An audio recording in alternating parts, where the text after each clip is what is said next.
The air is thick with the aroma of cake and the gravity of being homestuck. Welcome, captive listeners, to Radiostuck.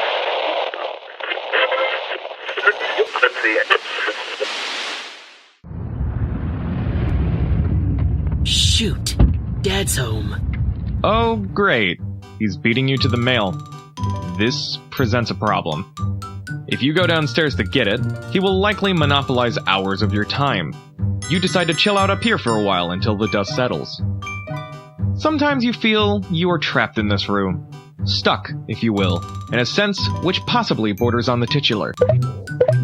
And now your chum is pestering you again. The clockwork of friendship turns ceaselessly, operating the swing-lever dealies of harassment in perpetuity.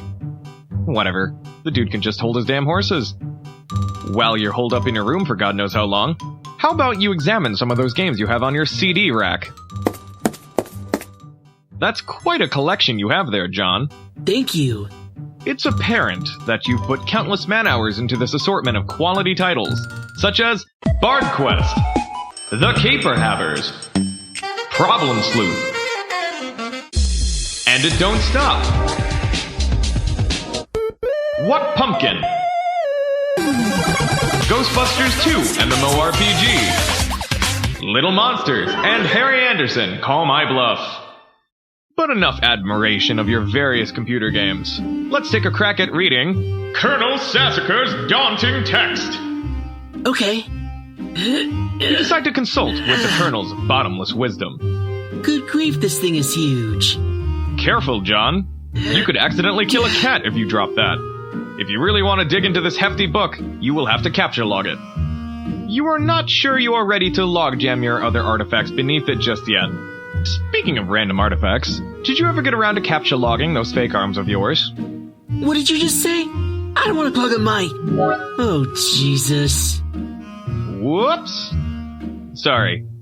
In momentary lapse of concentration and memory retention, I accidentally caused you to capture log the arms again.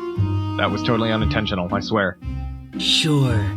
I bet a quick change of your pester chum status to bully will help alleviate some of the hostile tension towards me that I am feeling. Hopefully.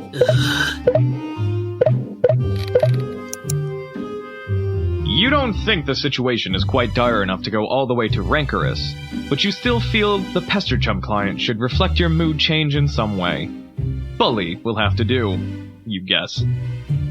This, unsurprisingly, does nothing whatsoever. Oh, right. You forgot your chum is still pestering you. John, answer chum. Is it there? Please say yes. Maybe you can play with... She's been pestering me all day about it. She's macking on me so hard all the time, I start to feel embarrassed for her. I mean, not that I can blame her or anything. Yes, it is understandable because you are really attractive. I am attracted to you. Thank you. Just kidding. No, I don't have it yet.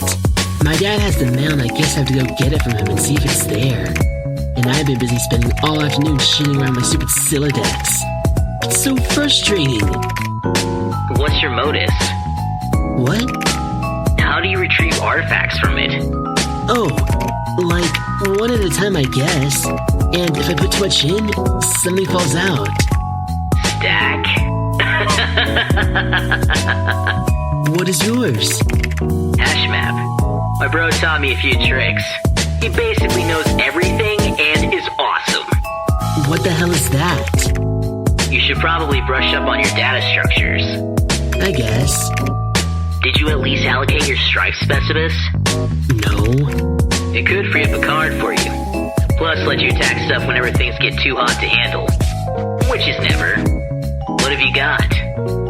Well, I've got a hammer, but it's trapped under some arms. Wow. You really suck at this, don't you? Just get rid of the arms and then allocate the hammer to the specimens. How? I don't know. Just use the arms on any old thing and see if it works.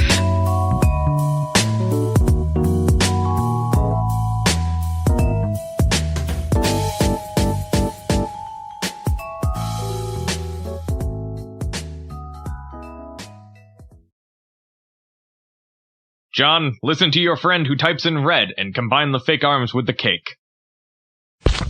You stick the fake arms in the cake on your bed. This definitely makes the cake at least 300% more hilarious. You sure Colonel Sassacre would know the precise index of elevated hilarity. Now, John, allocate your hammer to your Strifes Specialbus. While you're at it, you should check the back of your Strifes Specialbus for the kind of stratus you have in mind for it. Okay, let's see here.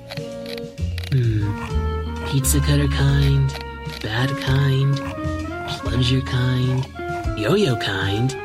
Ah, here we go. Hammer kind. There you go. Your Strifes Specialbus has now been allocated with the hammer kind of stratus. The hammer has been moved from your capture log deck to your Strife deck. Awesome. Now that that's all said and done, you should probably get back to your friend whom you've sorta left in perpetual textual limbo. Right. Okay, I did it. Hammer kind? Yeah. Okay, that'll be the permanent allocation for your Specibus. I guess I should have mentioned that. Hope you like hammers, dude. Yeah, that's fine, I guess. I can't imagine it's gonna be all that relevant. John, capture log Colonel's big book. Now that you've got some space in your Silodex to work with, you figure you might as well start squandering it immediately. Ordinarily, this ridiculous book would be way too heavy to carry around in any practical way. You guess maybe this is one respect in which the cards present some convenience. Now, John, examine your GameBro magazine. Okay. GameBro Spurb! Why the game of the year or whatever isn't as good as some other stuff I like that's better. GameBro features Spurb. So, okay, Spurb is this game that a lot of cats seem hella pumped on. And this beta is sitting on my desk for review, so I'm like, yeah man, I'll write something. But I don't know. I'm like, so is this about houses or some noise? That's fine. I'm sure that's like fucking dynamite in a handbag for some brosifs. But all I'm saying is that, when do I get to thrash something? While you're playing house or some shit, are you ever in jeopardy of getting mud on your doll's dress or whatever from busting out? And, I quote, the mad stunts all wicked up ins? Know what I'm saying, bro yo ma? I didn't actually play this game, but I gave it 1.5 out of 5 hats to keep it real. At this point, I'd like to give a shout out to my boy Dennis who was over the other day. We were gonna chill in front of the Dark Knight and he was so psyched of it, y'all. So this one time, he was leaning against the screen door, and the shit popped open, and the back deck was wet, and he slipped down the steps and broke his thumb on the lawn.